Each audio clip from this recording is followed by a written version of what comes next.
Hi guys, it's Debbie, and today I would like to speak about Call Me By Your Name, a huge nominee at all of this year's film awards. Call Me By Your Name is directed by Luca Guadagnino and follows the story of Elio, a 17-year-old boy which is spending the summer with his family in the north of Italy. All of Elio's family members, including himself, are very cultured. They will speak at least 3 languages, they read a lot, they have a deep knowledge of history, art, music, and they also host an American student, Oliver. When he first arrives, Oliver appears as a rather snobbish, spoilt character, and he annoys Elio by always being at the centre of attention, whether it is with girls, with his parents, or even with the locals. But soon Elio and Oliver start to hang out, and they discover that they have much more in common than what they thought, and soon their friendship develops into something more. Under some aspects, Call Me By Your Name is a very light film. It is a photograph of an Italian summer. In the film, the characters describe the hot months as just waiting for summer to end, and nearly my whole life I lived very close to where the film is set. Last year I used to work on the same lake the characters visit in the film, and it is a popular Sunday afternoon destination for most of the people in my town. So having lived in that environment for such a long time, I can definitely agree that when the summer comes, everything slows down and becomes very laid back, happy, quiet. People just do what they enjoy. They go swimming after work, they play sports, they eat outside, they find love, just waiting for the summer to end. And the film definitely captured this moment, this hazy image of warmth and happiness, of no problems in the world, of just getting up, having breakfast outside, playing volleyball by the pool, riding bikes around town, finding new friends and loved ones, spending time with the family. So I love the cinematography of this film, which definitely captured a realistic image of Italy, although it is set a few years ago in the 1980s. At the same time, this is an uncommon and interesting portrayal of Italy,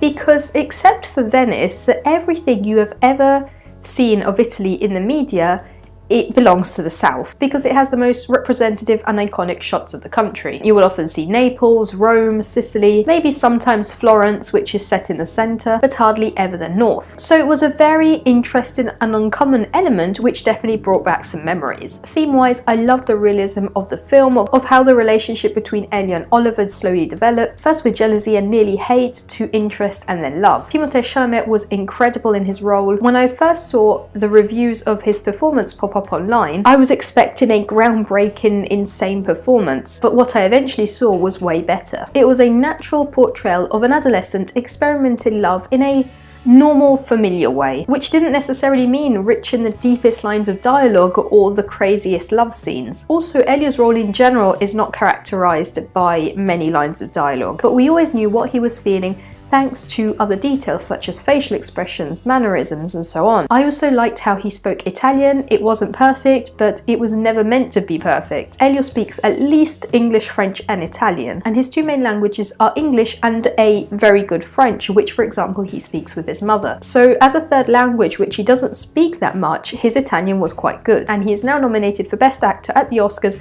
making him one of the youngest nominees for Best Actor since the 1930s. He definitely deserves some recognitions, although there are some other very great performances this year, for example Gary Oldman for Darkest Hour, so it will be a quite interesting competition. For the aspect of natural acting and for many other features, Call Me By Your Name reminds me of Manchester by the Sea, in which we saw a normal, natural portrayal of the characters' lives. Just like Call Me By Your Name, it was a specific photograph of a moment in the world in which the film was set. It looked like we were watching a normal, real-life situation.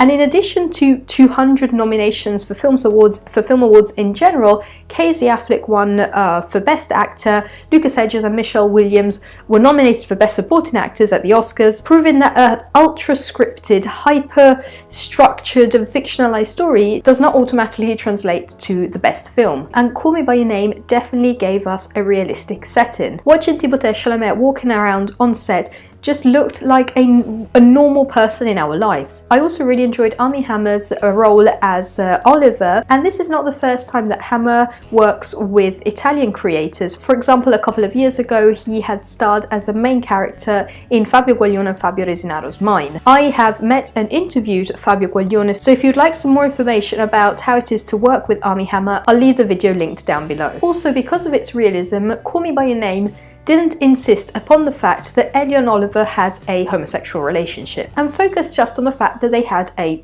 relationship. Of course, the film shows how they try not to make it obvious how they think about what they're doing, but this was more because of the environment surrounding them. For the rest, the film just introduces the plot as a love story, a story about life, without trying to present a homosexual relationship as something uncommon, a factor which unfortunately it recurs in many films, as if showing gay people as something different should help them being accepted as normality. Elio and Oliver's sexuality is never actually explained or specifically covered in the film, and director Guadagnino actually stated that he never meant it to be a, quote, gay film, but rather just a film about life and love. I agree with some critics which describe this film as very sensual and very fine. It moves beyond the common idea we have of sex and covers more the erotic interest on an intellectual level and the idea of exploring our own boundaries. Let me know what you thought about Call Me By Your Name with a comment down below. I hope you enjoyed this video. If you did, feel free to subscribe and I'll see you soon. Bye!